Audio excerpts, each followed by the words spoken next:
Moi, beaucoup me voient et disent que j'ai eu l'argent dans la crypto. À la base, oui, c'est vrai. Est-ce que tu peux nous partager tes chiffres aujourd'hui, les chiffres de ton business? Combien tu arrives à... Vas-y.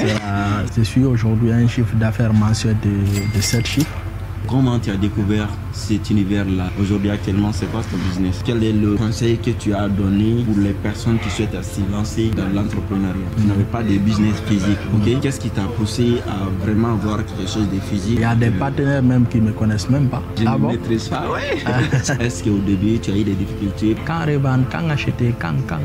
Donc, dehors du business, comme tu as construit une famille ou bien... J'ai une famille déjà, hein?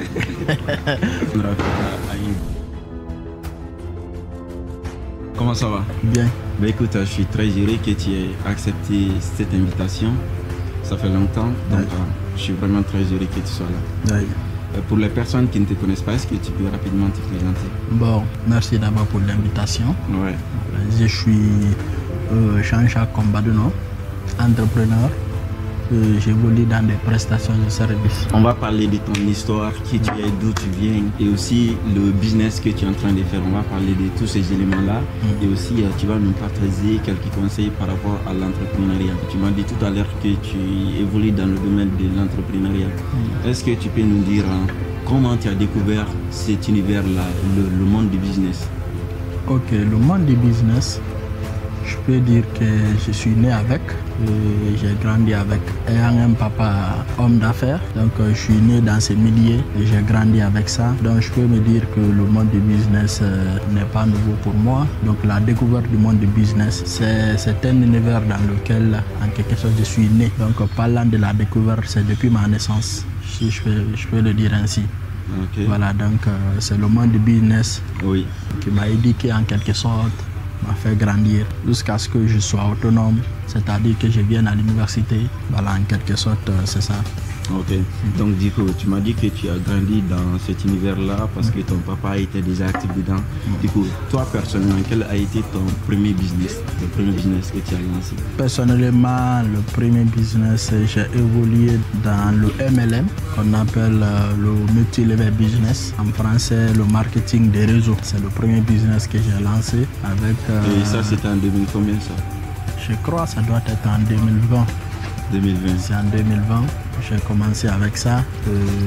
Après, au fur et à mesure, avec l'expérience que j'ai acquise ici dans ce business, j'ai essayé aussi de me diversifier, de faire autre business parallèle à ça. Je peux me dire que c'est mon premier business, le marketing des réseaux fut mon premier business.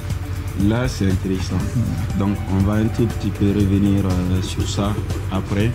Donc, du coup, en ce moment, c'est quoi ton business pour les personnes qui sont un peu perdues, ne savent pas quel est le type de business que tu fais en ce moment? Ou aussi, je vais dire, les business. Bon, comme je l'ai dit à l'entame de ma présentation, je suis entrepreneur. Je suis chef d'entreprise. Mon entreprise se nomme MULEB, qui signifie Multi-Level Business. D'accord? Qui signifie en français, c'est le business à plusieurs niveaux. C'est-à-dire on n'a pas un seul domaine. Donc nous évoluons ici dans plusieurs domaines d'activité. Donc présentement, les domaines dans lesquels nous excellons, c'est principalement la logistique, la location des engins. Nous travaillons avec des miniers, les sociétés minières et autres. Nous sommes aussi dans les finances. Voilà, nous avons une microfinance en place qu'on est en train d'évoluer, de structurer. Ensuite, les constructions et BTP. Nous avons pas mal de contrats aussi qu'on est en train d'exécuter. Donc, ce sont les trois business dans lesquels nous sommes beaucoup accentués actuellement, notamment la société MULEB. D'accord. On voit que ton entreprise, c'est un peu à peu près le même nom, quoi. Il se ressemble un tout petit peu. Je ne sais pas si vous comprenez, en tout cas. C'est comme ça que moi je vois un peu les choses. Exactement. Est-ce que jusqu'à présent, le MLM, on va dire le marketing des réseaux que tu as défini tout à l'heure, est-ce que c'est un peu en rapport avec ton business? Bon, un peu en rapport, oui. Parce que le MLM, comme je l'ai dit, quand j'ai pris mon autonomie, après mon cursus pré-universitaire, lorsque j'ai accédé à l'université, mon premier business fut le MLM. Donc c'est avec ça que j'ai fait toute ma carrière universitaire, en fait. Donc Et après ça, j'ai essayé ici de mettre en place, de créer ma propre entreprise. Et vu que les 3 ans que j'ai fait à l'université, notamment à l'université de Symphonia, je les ai fait avec le MLM dans la tête. Mes amis d'université le savent. Je les ai fait avec le MLM et c'était beaucoup ancré dans ma tête. Donc lorsque j'ai eu l'idée de créer une entreprise, il y avait trop le MLM dans ma tête. Je peux me dire le MLM a déjà une histoire avec moi. Donc pour ne pas l'effacer complètement ici de mon histoire, pour celui qui connaît le MLM, dès qu'il entend le nom de mon entreprise, il saura que lui, c'est un ancien ou bien c'est celui qui fait le MLM. C'est pourquoi vous allez voir, le MLM veut dire en anglais multi-level marketing. Oui. D'accord, multi-level marketing. Oui. Et moi, mon entreprise c'est multi-level business. Donc j'ai juste enlevé le marketing et l'ai remplacé par le business. Parce que nous ne faisons pas le marketing, oui. mais nous faisons du business. Oui. Donc c'est là-bas l'origine de Mulep. C'est intéressant. En tout cas, je vois vraiment le point entre le premier business qui t'a vraiment marqué. Ça t'a ouvert, même si aujourd'hui tu n'es pas actif dans ça, on va dire, mais ça t'a quand même en fait impacté en quelque sorte, ça t'a ouvert le jeu par rapport au Exactement, ça m'a passionné. À travers le MLM, j'ai reçu pas mal de formations dans le développement personnel, comment vraiment surmonter les défis de la vie, parce que tout entrepreneur est appelé ici à rencontrer ici des difficultés, des challenges. Donc le MLM déjà m'a forgé, m'a préparé à tout ça. C'est pourquoi, avec mes collaborateurs au bureau, lorsqu'il y a des moments de tumulte qui nous arrivent, ils me voient, je suis calme, je suis là, il n'y a pas d'inquiétude, comme si rien n'était. Donc c'est en quelque sorte ici vraiment les fondements que le MLM m'a donné. Je ne me panique pas, quand ça arrive, les moments de tumulte, je cherche, ça passe. Et puis donc c'est en quelque sorte ça. Et c'est pourquoi même parfois les gens qui m'ont trop connu dans le MLM, quand il s'agit de recruter de fois, ils voient multi-level business, multi-level marketing, ils confondent. Ils pensent en quelque sorte que c'est comme si je vais faire une affiliation. Oui. Parce que le MLM est basé sur l'affiliation, oui. Tandis que tel n'est pas le cas. Oui. Voilà, donc en quelque sorte c'est ça. Donc au début, tu es un tout petit peu confronté à des difficultés lorsqu'il s'agit de recrutement à cause du nom de ton entreprise. Du nom de l'entreprise. Tandis que le MLM, je ne vais pas le cacher, j'ai une histoire avec ça, en fait. Voilà, sauf mon premier collaborateur qui est Albert Tolnon. Oui. Albert Tolnon, j'allais dire, qui est mon adjoint là-bas. Lui qui me connaissait depuis à bas âge, qu'on a grandi ensemble. Et puis, voilà, je l'ai approché en premier. Oui. Et il a cru à moi aujourd'hui grâce aux efforts qu'on conjugue ensemble. Voilà, comme tu le constates bien, les choses sont en train d'évoluer. Et on est aujourd'hui à un niveau que moi-même je ne m'imaginais pas être. Oui. Voilà. On va revenir au niveau de ces développements-là tout à l'heure. Donc, Nico, pour les personnes qui n'ont pas encore de business et qui souhaitent se lancer dans le business, aujourd'hui, tu as un business qui a plusieurs branches qui se développent dans pas mal de domaines. Et quel est le conseil que tu as donné pour les personnes qui souhaitent se lancer dans le business ou bien dans l'entrepreneuriat? Bon, le conseil que je peux donner aux personnes, particulièrement aux jeunes qui souhaitent se lancer dans le business ou dans l'entrepreneuriat, si je peux me le dire ainsi, d'oser en quelque sorte. Parce que pas mal de jeunes ici ont des idées de business. Avoir une idée de business ici, c'est de voir son environnement en quelque sorte. Qu'est-ce qui va, qu'est-ce qui ne va pas.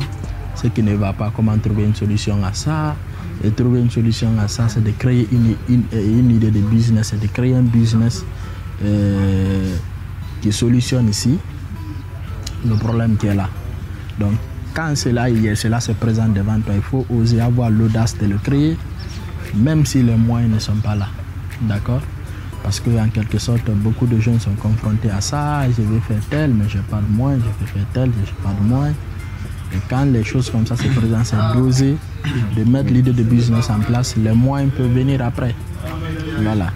Donc c'est le conseil que je peux donner aujourd'hui aux jeunes qui souhaitent se lancer en entrepreneuriat ou en business, c'est d'oser. En fait. Au début, ce n'est toujours pas facile. Tu seras confronté à pas mal de difficultés, pas mal de challenges. Mais voilà, avec l'endurance, avec la ténacité, on voit du coup toujours le bout du tunnel. On va parler des chiffres tout à l'heure parce que ma communauté, les chiffres les intéressent beaucoup. On va parler de ça tout à l'heure. Mais avant, moi je t'ai connu, tu étais dans le business en ligne, tu n'avais pas de business physique, ok? Qu'est-ce qui t'a poussé à vraiment avoir quelque chose de physique? Tu ne t'es pas dit comme ceux qui partent à Dubaï, ceux qui partent dans d'autres pays, grâce au business en ligne, grâce au développement de leur business en ligne. Pourquoi toi tu ne t'es pas développé dans ce sens-là, mais tu as décidé quand même d'avoir quelque chose de physique afin de continuer? Pourquoi ce choix? Bon, en fait, comme je te l'ai dit, le marketing réseau repose beaucoup sur le virtuel, comme tu l'as dit, le business en ligne. Mais avec les expériences que j'ai eu à acquérir dans ça, j'ai compris que le business en ligne, il faut le jumeler avec quelque chose de physique. Tant qu'il n'y a pas quelque chose de physique qui te tient à côté, chaque fois tu seras confronté aux difficultés. Et j'ai pas mal d'amis qui sont aujourd'hui dans des difficultés comme ça. Je ne vais pas les nommer, on se connaît et puis on se côtoie jusqu'à aujourd'hui. Voilà, ils sont dans le business en ligne. Parfois, il y a des difficultés qui arrivent et ça ne va pas. Ils sont à terre, ça ne va plus. Moi, j'ai vu ça, j'ai été confronté à ça, j'ai eu les mêmes problèmes une fois, deux fois, trois fois. Et c'est dans ça que je me suis dit, au lieu d'être, c'est comme Warren Buffett l'a dit, celui qu'on considère comme le plus grand investisseur. Il ne faut pas mettre tes œufs dans un même panier. Je me suis dit, m'accentuer ici dans un seul business, qui est le business en ligne. Un jour, quand on est confronté, par exemple en Guinée, à un moment donné, on a été confronté aux coupures de l'Internet. Quand il n'y a plus de connexion, c'est que tu n'as plus de business. Tu comprends? Donc il y a tous ces facteurs qui sont là, qui m'ont poussé à réfléchir et m'ont poussé à mettre quelque chose de physique en place. Bien que je sois implanté dans le business en ligne, mais j'ai quelque chose de physique encore, j'évolue parallèlement avec ça. Là, de part et d'autre, si le physique ne marche pas, le virtuel est là dans lequel j'évolue. Si les temps arrivent comme le temps de Corona en 2020, on dit personne ne sort rester à la maison, j'évolue avec mon business physique, virtuel j'allais dire. Et si encore les coupures, les moments de coupure d'internet arrivent et autres, j'évolue avec mon business physique. Mais s'il n'y a rien, au moment d'accalmer, tout va bien, j'évolue avec les deux parallèles. En fait, ça va être vraiment difficile, à moins qu'il y ait un tsunami dans le pays. En tout cas, ça va être difficile que tous les deux business soient confrontés à des problèmes en même temps. C'est pas possible. Voilà, c'est pas possible. Ça va être compliqué. Là, je vois, c'est vraiment important. Maintenant, on va parler du plus important. Ce qui m'intéresse le plus et ce qui intéresse aussi la communauté. Est-ce que tu peux nous partager tes chiffres aujourd'hui, les chiffres de ton business? Combien tu arrives à générer par mois en moyenne avec ton business? Bon, en moyenne. Ah. Vas-y, vas-y, ne pas faire, hein. Bon, devant les caméras, c'est pas évident, mais bon, en moyenne, je peux me dire, je suis aujourd'hui à un chiffre d'affaires mensuel de 7 chiffres. Oui. Je parle en franc guinéen, bien sûr. Hein. Ok. Voilà, un chiffre d'affaires mensuel de 7 chiffres. Oui. Donc, c'est ça. Et annuellement, ça peut me faire un chiffre d'affaires de 8 chiffres. Ok. Voilà, si je parle de 7 chiffres, oui. Pour ceux qui ne connaissent pas, c'est-à-dire le minimum de 7 chiffres ici, c'est 100 millions. Hein. Oh. Voilà, en centaines de millions. Oui. Donc, ça peut faire mon chiffre d'affaires mensuel. Oui. Donc annuellement maintenant, quand on multiplie le minimum par 12, Oui. donc ça peut aller jusqu'à 8 chiffres. 8 chiffres. Voilà. Wow. Là, c'est intéressant. Pour ceux qui ne connaissent pas, en Guinée, 10 millions, c'est dans les environs de $1000 et quelques. Donc quand on parle de 7 chiffres, ça vaut les $10 000 et plus. Voilà. Ou 10 000 euros. Parce que l'euro et le dollar en même temps, c'est un peu le même. Voilà, donc vous l'avez compris, en tout cas c'est un gros chiffre, surtout lorsqu'on est en Guinée, c'est vraiment un gros chiffre. C'est pas toutes les entreprises qui dégagent ces genres de chiffres. Ouais. Et j'ai aussi vu dans ton bureau, tu avais là-bas un prix de meilleur jeune entrepreneur. Est-ce que tu peux nous partager un tout petit peu de quoi il s'agit ça? Bon, c'est la structure Makona Awards. Oui. C'est une structure créée par des jeunes ici qui évoluent ici dans le domaine de la culture. Ils viennent ici de la forêt. Donc ils voient ici le potentiel des jeunes, en quelque sorte, qui viennent de l'espace Makona. Que ce soit de Kisudougou, l'espace Makona ici compose la Guinée forestière, le Libéria et la Sierra Leone.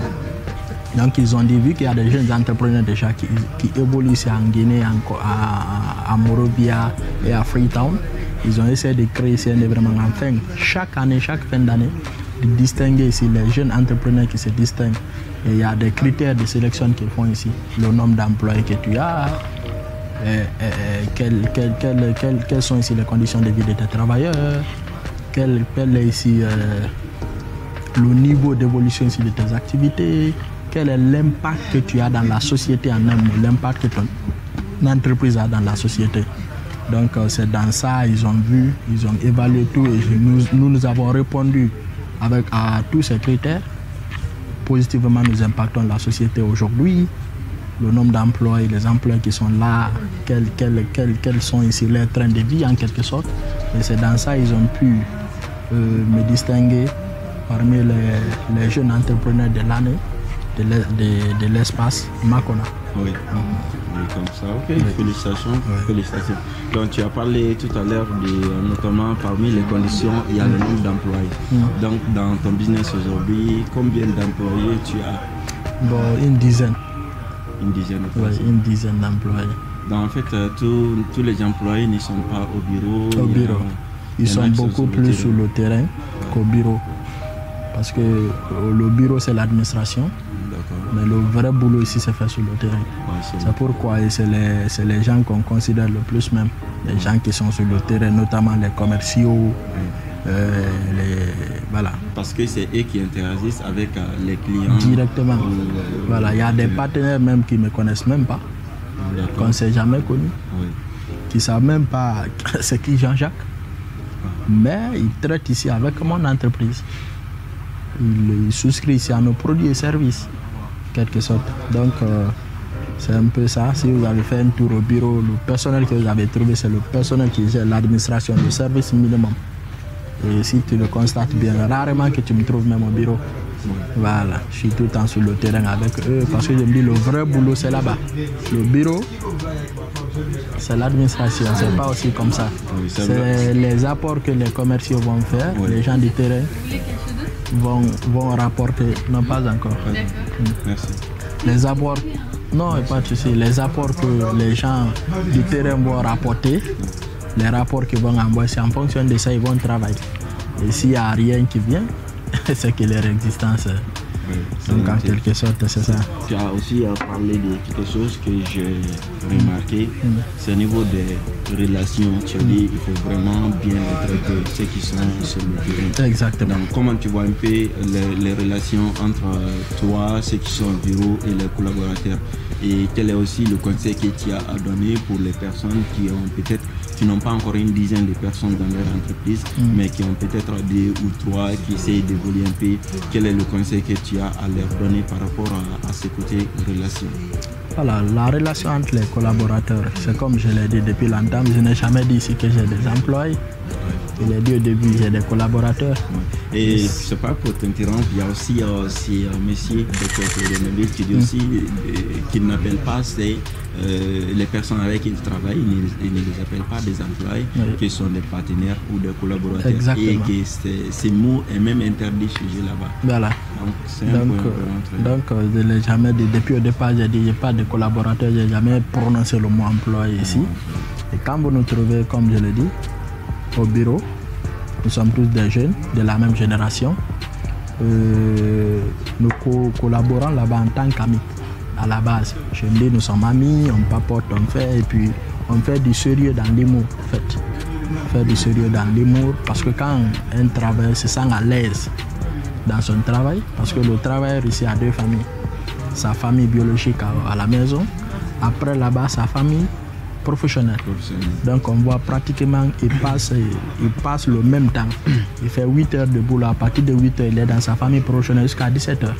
Après, il rentre dans sa famille biologique. Là-bas, c'est pour le repos. Donc, il a plus de temps, si on peut le dire ainsi, avec sa famille professionnelle que sa famille biologique. Donc, quand il se sent à l'aise dans le lieu où il passe plus de temps, il va vraiment dégager de l'énergie, il va fournir assez d'efforts. D'accord?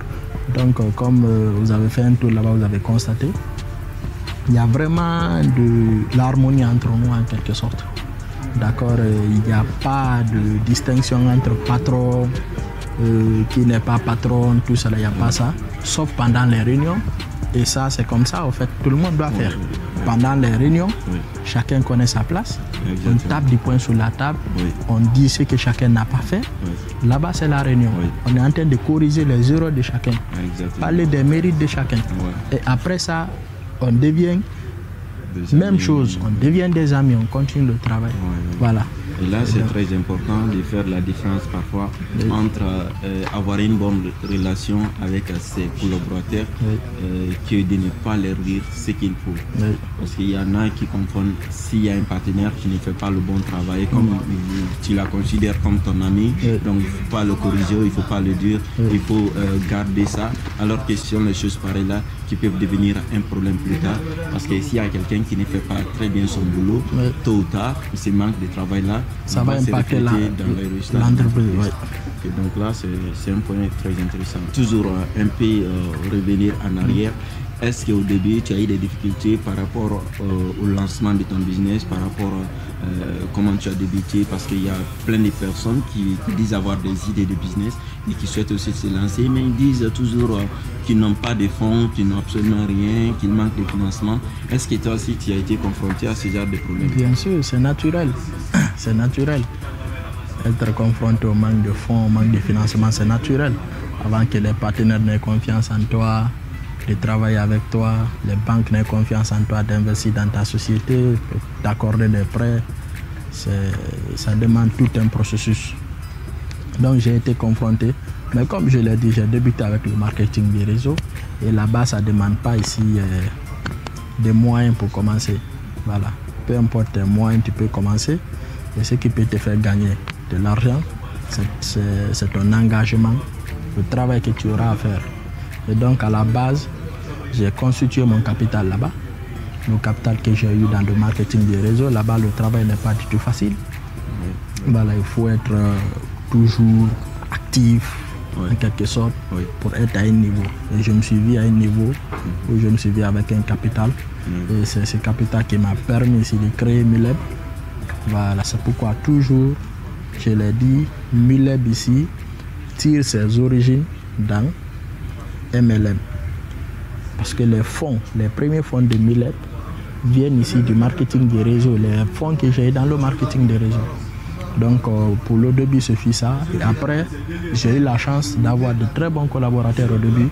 Comme je l'ai dit, notamment mon ami Albert Tolno, qui s'implique beaucoup dans des activités. Et j'ai eu des bons commerciaux que je peux nommer ici à Makeme Kourouma qui travaille là-bas actuellement. Et sa collègue qui a un congé de maternité, qui est Sitan Kamara. Et tant d'autres ici. Donc ce sont des commerciaux qu'on a eu au début, mais se sont beaucoup impliqués dans le travail. Et voilà, avec d'autres qui sont là-bas, André Oularé qui gère ici la comptabilité et autres. Donc ils se sont tous impliqués comme je l'ai dit. Le travail, les choses ont beaucoup évolué comme je ne le croyais. Voilà. Donc en fait, même si aujourd'hui on a une idée de business, mais qu'on manque les moyens, est-ce que tu penses qu'on doit commencer par un petit business ou bien un boulot pour avoir les premiers fonds afin de commencer? Parce que c'est ce que moi je partage le plus souvent.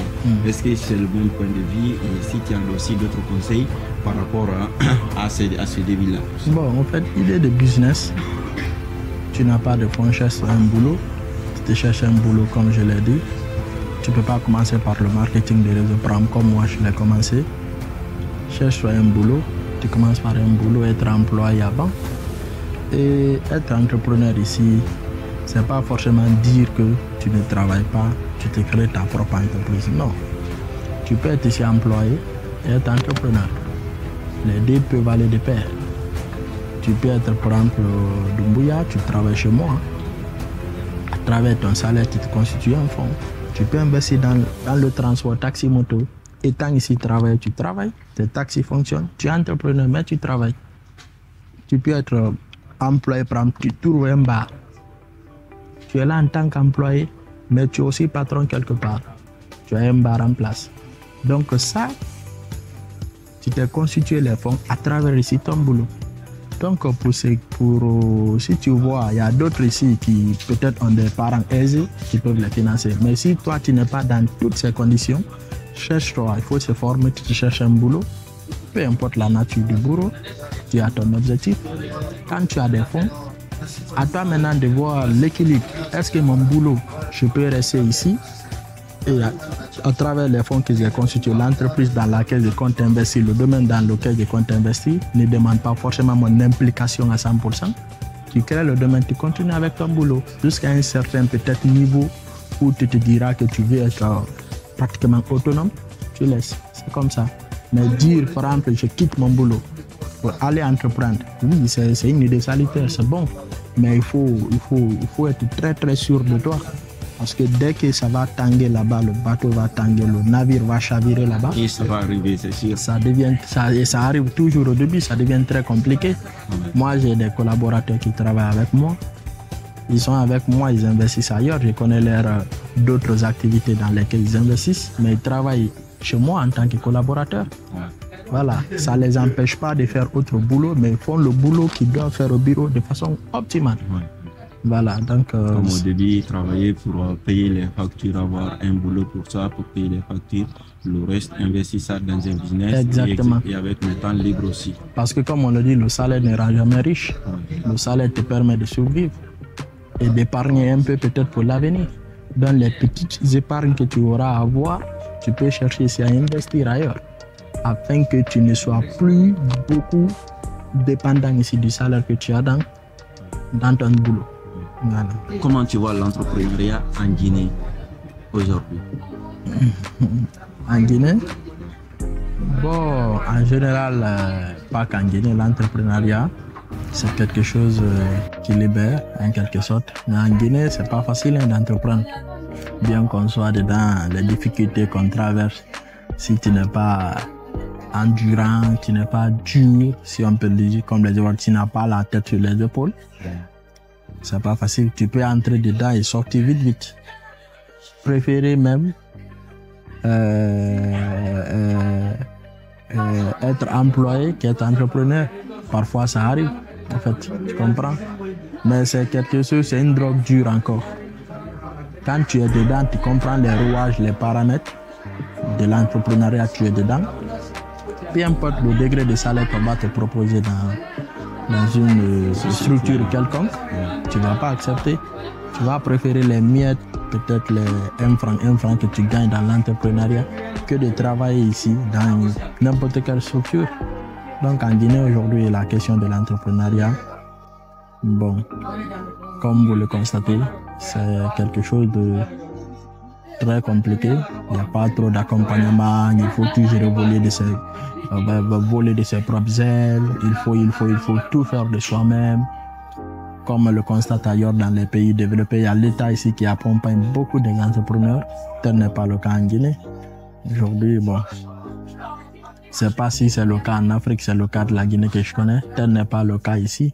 Il faut tout faire de soi-même, créer, constituer, courir après les banques, après les bailleurs, après. Il faut tout faire de soi-même. Donc, c'est pour dire que c'est pas quelque chose de facile. C'est quelque chose de très compliqué. Mais facile et compliqué ne veut pas dire ici impossible.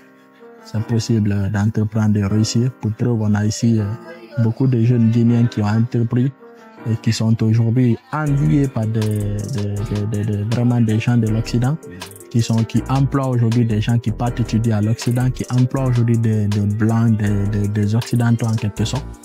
Voilà, donc le monde de l'entrepreneuriat en Guinée n'est pas du tout facile. Être n'est pas facile ne veut pas dire que c'est impossible. Donc c'est possible comme KPC le dit, vivre et réussir en Guinée, c'est possible. Voilà. Là, j'adore ça. Donc, on se rapproche de la fin de cette interview. L'autre fois, tu m'avais tu m'avais, quand tu étais actif dans le domaine des cryptos là, tu m'avais dit d'acheter une crypto-monnaie et après, je crois, 1 ou 2 jours comme ça, tu m'avais dit encore de revendre parce que ça avait déjà fait forwarder comme ça. Tu te rappelles comment tu fais pour avoir les opportunités pareilles là? Bon, c'est comme je l'ai dit, le marketing tu es fort dans ça, hein? Le marketing des réseaux MLM, c'est dans ça que j'ai découvert tout ça là. La crypto-monnaie et tant d'autres opportunités. Et c'est dans ça que je me suis formé, connaître ici vraiment quand investir dans la crypto-monnaie, quand ne pas investir, quand faire ci, quand faire tel, ainsi de suite.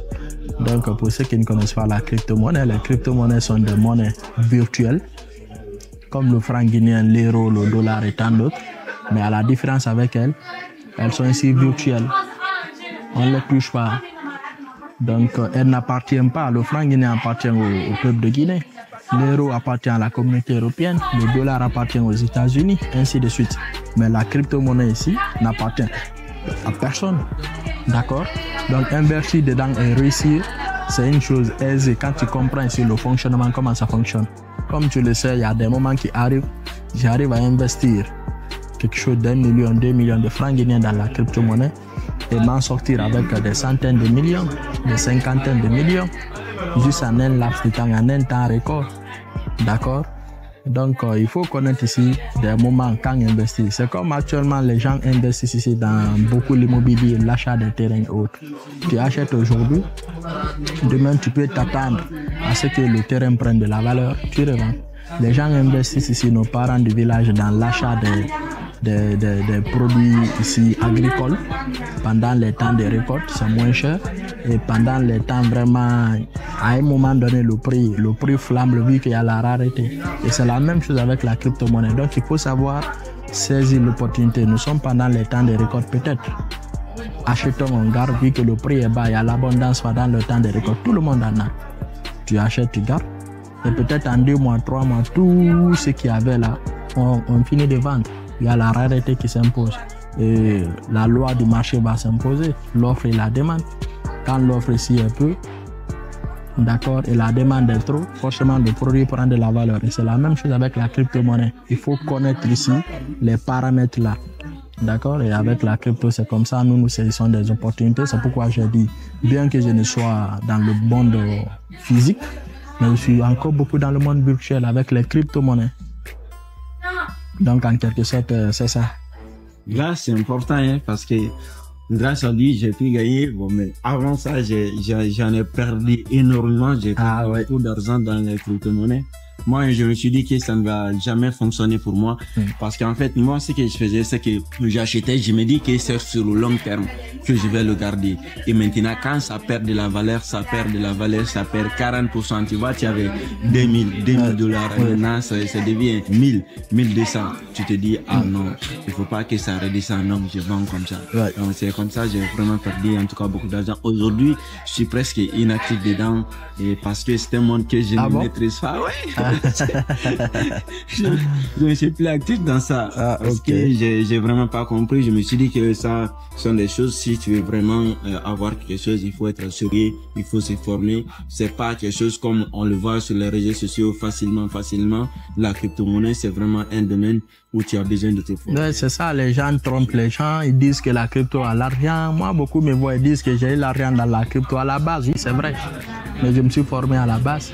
J'ai eu pas mal de formations pour connaître quand investir, quand revendre, quand acheter, quand. Donc, mais si tu n'as pas ça, tu te dis la crypto à l'argent, tu viens, tu prends tous tes fonds, tu achètes les cryptos, tu t'assois, je vais avoir de l'argent. Mais tu vas taper poteau. Exactement, voilà. C'est ce qui m'est arrivé. Donc du coup, pour un tout petit peu, on va dire, clôturer, est-ce que tu as aujourd'hui, en dehors du business, comme tu as construit une famille, ou bien tu attends vraiment un niveau par rapport à ça? Bon, la famille, j'ai une famille déjà, hein? Bien que je ne sois pas marié d'abord, mais ça vient avec le temps. J'ai des objectifs en fait que je compte atteindre avant de me lancer dans le projet de mariage. Parce que je connais moi seul déjà, comment les choses sont compliquées. Pas financièrement, mais avec la gestion du temps. Quand je quitte le boulot, à la maison, le stress qui est là, tout ça là, moi, déjà, ça devient très compliqué. Quand tu as maintenant une femme à côté, nous connaissons tous les caprices des femmes. Oui. Chaque fois, il va t'appeler, tu es où? Il y a tel, il y a tel, il y a tel. Le stress, ça ne te permettra pas de te concentrer. Oui. Donc, je me dis, il faut mettre ici des bonnes bases en place avant vraiment que je me lance dans ça. Moi, c'est ma philosophie. Il y a d'autres aussi, peut-être, qui ont d'autres philosophies à eux. Mais moi, c'est ma philosophie, ça. Oui. Voilà. Là, j'ai bien capté ça. Il faut mettre en place quelque chose comme ça. Voilà. Quand madame est là, tu es un peu tranquille. Voilà, si madame c'est-à-dire, t'envoie des choses. il faut construire ta maison, pas forcément. Moi, ce sont mes objectifs, en fait. Il faut qu'il soit dans ma maison. Ma femme vient, elle n'a plus beaucoup d'efforts à fournir. Tu vois, Voilà. Tu vois, dans l'entrepreneuriat, on peut toujours se lancer dans ça, mais avoir des philosophies un tout petit peu différentes. Tu vas voir des personnes aussi qui disent je ne vais pas construire une maison pour habiter, je vais juste prendre une location. Si je dois construire une maison, ce sera pour mettre en location en fait. Mais chacun a ses propres raisons. Ça dépend. Donc, du coup, j'ai passé une question qui est vraiment très importante. Est-ce que demain, par rapport à Moulep, aujourd'hui, c'est à Conakry, est-ce que tu penses étendre ça dans tout le pays et peut-être pourquoi pas dans quelques autres pays? Oui, nous sommes même sur ça parce qu'actuellement nous n'avons qu'un seul bureau qui est le siège principal qui se situe à Lambagne, au Carrefour Cimetière. Donc nous comptons ici vraiment, vu qu'il y a nos services, nos produits et services sont beaucoup demandés dans d'autres localités. Il y a des clients qui ont du mal à accéder à nos locaux et ça devient beaucoup plus compliqué. Okay. Donc nous sommes en train de voir d'ici la fin d'année comment implanter d'autres sièges, notamment à Conakry ici, et dans l'avenir, descendre dans des régions et après dans des préfectures vraiment où vraiment le besoin sera. Parce que l'entrepreneuriat aussi c'est ça, c'est pas le fait de créer un bureau qui est là, mais est-ce que le bureau qui est là pourra supporter son coût? C'est de répondre à une demande, si la demande en... Voilà. Est-ce que dans telle zone, la demande sera faire l'étude du marché? Donc voilà, on a fait déjà l'étude du marché dans pas mal de zones à Conakry où vraiment nous pourrons répondre ici aux besoins de ce marché. Donc c'est en quelque sorte ça. L'idée d'étendre ici Moulep en Guinée, nous l'avons bien sûr en projet. Un dernier conseil pour les jeunes entrepreneurs ou bien tous ceux qui ont peur de se lancer dans l'entrepreneuriat? Bon, comme je l'ai dit, c'est en quelque sorte de ne pas avoir peur, d'avoir le courage et de savoir distinguer l'entrepreneuriat. Tu peux être ici salarié et être entrepreneur. Être salarié, être entrepreneur. Être entrepreneur ne veut pas dire que tu abandonnes ton boulot, tu ne fais rien, tu entreprends toi-même. Tu es là, tu es salarié, comme moi d'abord dans mon bureau. Je conseille tout le monde à chercher un boulot annexe. Pas un boulot annexe, mais à chercher à investir dans des choses annexes afin qu'ils ne puissent pas seulement vivre de leur salaire. Parce qu'il y a des mois qui peuvent arriver, bien que ça n'arrive pas souvent, mais l'entreprise peut traverser des moments de difficulté. Parce qu'il y a des charges ici, des charges d'exploitation qui sont là, les charges fondamentales qui sont là, qu'on doit subvenir, qu'on doit essayer ici de gérer avant même le salaire. Donc, où nous sommes vraiment au rouge, on ne peut même pas payer les salaires. Donc, si tu n'as pas une autre source de revenus, ça devient difficile. Demain, on ne sait pas. Tout peut arriver. Donc, je les conseille toujours. Dans le domaine de la crypto dont on a parlé, je conseille tout le monde à investir. Chaque fin de mois, au moins acheter une crypto. Comment je les forme, je les coach dans ce sens déjà. Chaque fin de mois, achète-toi une crypto, garde, on ne sait jamais tout ça là. Donc, tu peux être ici salarié et devenir entrepreneur. Donc, on ne néglige pas. Pour un début, déjà, chercher à être toujours salarié, constituer des fonds. Après, voyez des idées de business et n'ayez pas peur de vous lancer. Voilà, une fois dans le business, dans l'activité, tu sauras vraiment comment y continuer. C'est comme on dit, c'est pas l'argent qui fait le projet, mais c'est le projet qui fait l'argent. Quand tu as l'idée, tu te lances dans ton idée là peut te faire de l'argent. Voilà, donc, c'est le conseil que j'ai à donner aux jeunes entrepreneurs, aux jeunes aujourd'hui qui souhaitent ici se lancer dans l'entrepreneuriat, qui ont ici de l'aspiration pour entreprendre.